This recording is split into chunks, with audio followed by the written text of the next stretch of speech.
சேலம் மாவட்ட காவல்துறை சார்பாக பெண் குழந்தைகளை பாதுகாப்போம் அப்படிங்கிற ஒரு கருத்தின் அடிப்படையில் பள்ளி குழந்தைகளுக்கு தற்காப்பு கலை பயிற்சி கொடுக்கறதுக்காக ஒரு ப்ரோக்ராம் ஏற்பாடு பண்ணியிருந்தாங்க. சுமார் 2000 குழந்தைகளுக்கு அந்த தற்காப்பு கலை சொல்லிக் கொடுத்து ஏற்பாடு பண்ணி அதை செஞ்சு முடிச்சிருக்காங்க.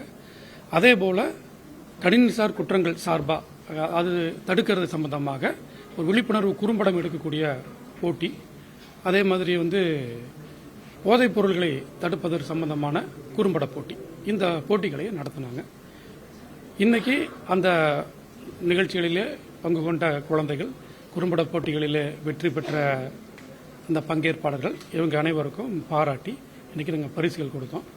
இந்த விழிப்புணர்வு நிகழ்ச்சிகள் தொடர்ந்து செயலாண்டுக்கிறோம். ஏன்னா போதைப் பொருள், அதே மாதிரி பெண்களுக்கு எதிரான குற்றங்கள், கணினிசார் குற்றங்கள், இது எல்லாமே சமுதாயத்துக்கு கேடு உண்டாக்கக்கூடியது. அதுக்கு விழிப்புணர்வு மக்களுக்கு வேணும், பள்ளி குழந்தைகளுக்கு வேணும், கல்லூரி குழந்தைகளுக்கு வேணும்.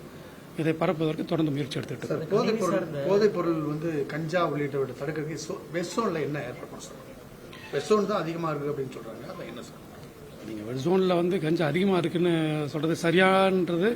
அந்த நம்பர்ஸை பார்க்கும்போது அப்படி இல்லை. இப்போ நம்ம என்ன பண்ணியிருக்கோம்னா, கிருஷ்ணகிரி மாவட்டம் வெஸ்ட் ஜோனில் ஸ்டேட் பார்டரில் இருக்குது, அங்கே இருக்கிற செக் போஸ்ட் ஸ்ட்ரெங்தன் பண்ணியிருக்கிறோம். அதுமாதிரி கோயம்புத்தூர், நீலகிரி, சேலம் இந்த மாவட்டங்களில் ஸ்டேட் பார்டர் செக் போஸ்ட் இருக்குது, அதை ஸ்ட்ரெங்தன் பண்ணியிருக்கிறோம். அங்கே வெளி மாவட்ட மதுபானங்களோ அல்லது வெளி மாநில மதுபானங்களோ அல்லது கஞ்சா போன்ற போதைப் பொருட்கள் வருவதை தடுக்கிறதுக்கு ஸ்ட்ராங்காக செக் பண்ணிட்டு இருக்கிறோம். அதே மாதிரி ரயில்வே ஸ்டேஷன்லையும் செக் பண்ணிட்டு இருக்கிறோம். கொரியர்காரங்களோடவும் டைப் பண்ணி அதையும் இது பண்ணிட்டு இருக்கிறோம். ரெண்டு மாநில எல்லை நம்ம மண்டலத்தில் இருக்கு, குறிப்பா கர்நாடகா, இந்தாண்ட கேரளா. அங்கிருந்து சமூக விரோதிகள் ஊடுருவதோ இல்ல வேற ஏதாவது குற்ற சம்பவம் இல்ல இங்க பண்ணிட்டு அங்க போறது, இந்த மாதிரி தொடர்ந்து இருக்கிறதா ஒரு தகவல் இருக்கு, இல்ல சொல்றாங்க. அதை தடுக்கிறதுக்கு என்ன மாதிரியான புது வகையான 2 மாநில எல்லை இல்ல, மேற்கு மண்டலத்துக்கு 3 மாநில எல்லை இருக்கு. ஆந்திரா, கர்நாடகா, கேரளா, இந்த 3 மாநில எல்லையிலுமே நமக்கு பார்டர் செக் போஸ்ட் இருக்குது. அது இல்லாம ஸ்பெசிபிக்கா என்போர்ஸ்மெண்ட் செக் போஸ்டும் ப்ரொஹிபிஷன் செக் போஸ்ட் அதுவும் இருக்குது. அந்த செக் போஸ்ட்ல நம்ம செக் பண்றோம். அங்க SPC senior officers surprise check பண்ணி அங்க முறையாக பணி செய்யறாங்களா அப்படிங்கறதையும் வாட்ச் பண்ணிட்டு இருக்காங்க. அதே மாதிரி நம்ம இந்த சைபர் குற்றங்கள் சம்பந்தமாகவும் ஆன்லைன் இதை வாட்ச் பண்ணிட்டு இருக்கிறோம். சோசியல் மீடியா இதையும் வாட்ச் பண்ணிட்டு இருக்கிறோம்.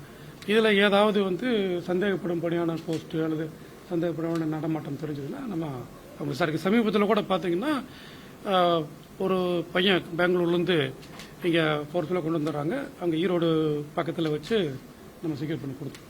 இப்ப காவல்துறை உடையில நம்ம தீவட்டிப்பட்டி காவல் எல்லைக்கு உட்பட்ட பகுதியில் ஒரு 11 லட்சம் ரூபாய் கார் வாங்கிக்கிறதா காவல்துறை உடையில மடக்கி பிடிச்சு பறிமுதல் பண்ணிட்டு களவாடிட்டு போயிருக்காங்க. சோ அந்த மாதிரி தொடர்ந்து காவல்துறை உடையிலேயே இந்த சமூக விரோதிகள் இந்த மாதிரி செயலில் ஈடுபட இருக்கு. அது அந்த மாதிரியான இருக்கும்போது நம்ம எப்படி வெளிப்படுறது? இப்ப எந்த இடத்துல வாகனத்தை நிறுத்தணும் அப்படிங்கிறது கூட ஒரு அச்சம் இருக்கிற மாதிரி இருக்கு. ஏன்னா இப்ப காவல்துறையை நிறுத்தினா கூட அங்க நிறுத்தக்கூடாது அப்படிங்கிற போக்கூடிய சூழல் இருக்கு. இப்ப அவங்களுக்கு எந்த மாதிரியான இப்ப காவல்துறை எந்த மாதிரி மேம்படுத்தும், இல்லாது அந்த மாதிரியான நீங்க எந்த நிகழ்ச்சியை எப்ப நடந்தது சொல்றீங்கன்னு எனக்கு தெரியல. 2 நாளைக்கு முன்னாடி நடந்தது சார். நம்ம சேலம் பெங்களூர் ஹைவேஸ்ல நம்ம தீவட்டிப்பட்டி அது அந்த பண டபுளிங் இதுல சொல்றாங்க. அது அவங்களுடைய எம்மோ. பொதுவாக அப்படின்னா அது உடையில வரமாட்டேன் போலீஸ்னு சொல்லுவாங்க. ஒரு டீம் கூட்டிட்டு போவாங்க, டபுள் பண்ணி தரேன்னு. இன்னொரு டீம் நாங்க போலீஸ்னு சொல்லி இது பண்ணுவாங்க. காவல்துறையில எப்பவுமே வெஹிக்கிள் செக் பண்ண இருந்தா அவங்க ப்ராப்பரா யூனிஃபார்ம்ல இருக்கணும், அவங்களுடைய நேம் பேட்சோட இருக்கணும், நம்பர் இதோட இருக்கணும் அப்படிங்கறத சொல்லிக்கிறோம். போலீஸ் வண்டி இருக்கும். பார்க்கும் பொழுதே அது போலீஸ் செக் போஸ்ட் தெரியும். அந்த அளவுக்கு போலீஸ் அடையாளத்தோட தான் வெஹிக்கிள் செக் பண்ணும். போலீஸ் அடையாளம் இல்லாம சும்மா காக்கி உடை அப்படிங்கிறது அது ஒரு உழைப்பின் சின்னம். அதை பல துறையும் பல பணி செய்யறவங்களும் போடுவாங்க. ஆனா போலீஸின் பொழுது நீங்க பார்த்தனால இந்த போலீஸ்க்குரிய பெல்ட்டோ இந்த நேம் பேட்ச்ங்கிறது இது எல்லாமே வித்தியாசமான. அது எப்ப வெஹிக்கிள் செக் பண்ணாலும் அந்த அடையாளத்தோட பண்ணணும்னு நம்ம சொல்லியிருக்கோம். சிவகங்கை நடந்துச்சு அந்த இஷ்யூ தெரியுமா? இப்போ நம்ம ஏரியா பகுதிகளில் ஏதாவது அறிவுறுத்தல் வழங்கி இருக்குமா காவல்துறையினருக்கு? ஏன்னா அங்கே கடுமையாக தாக்கி இறந்துருக்காங்க ஒரு விஷயம் இருக்குது. இப்போ அதேமாதிரி நம்ம இங்கே இந்த பகுதிகளில் காவல்துறையினர் அறிவுறுத்தல் கொடுத்துருக்கோமா, இதை எப்படி செயல்படுதுன்னு சொல்லி? மேற்கு மண்டலத்தை பொறுத்த வரைக்கும் எல்லா காவல் நிலையங்களுக்கும் தொடர்ந்து இப்போ இல்லை, முதல்ல இருந்தே தொடர்ந்து இந்த அறிவுரை சொல்லிட்டு இருக்கிறோம். தேவையில்லாமல் வயதானவர்கள், பெண்கள், குழந்தைகளை காவல் நிலையத்துக்கு கொண்டு வர்றதில்லை. இரவு நேரத்தில் தேவையில்லாத குற்றவாளிகளை காவல் நிலையத்தில் வைப்பதை தவிர்க்கணும். ஒருவேளை கைது செய்யப்பட்டு ஒரு நீதிமன்ற காலில் அடைக்கிறதுக்கு தாமதம் ஆயிடுது அப்படின்னா அங்கு ஆய்வாளர் நிலையில இருக்கக்கூடிய அதிகாரிகள் கண்காணிப்புல அந்த குற்றம் சுமத்தப்பட்டவரை பார்த்துக்கணும். ஏன்னா நம்ம கஸ்டடி இருக்க வரைக்கும் நம்ம அவங்களுக்கு பொறுப்பு.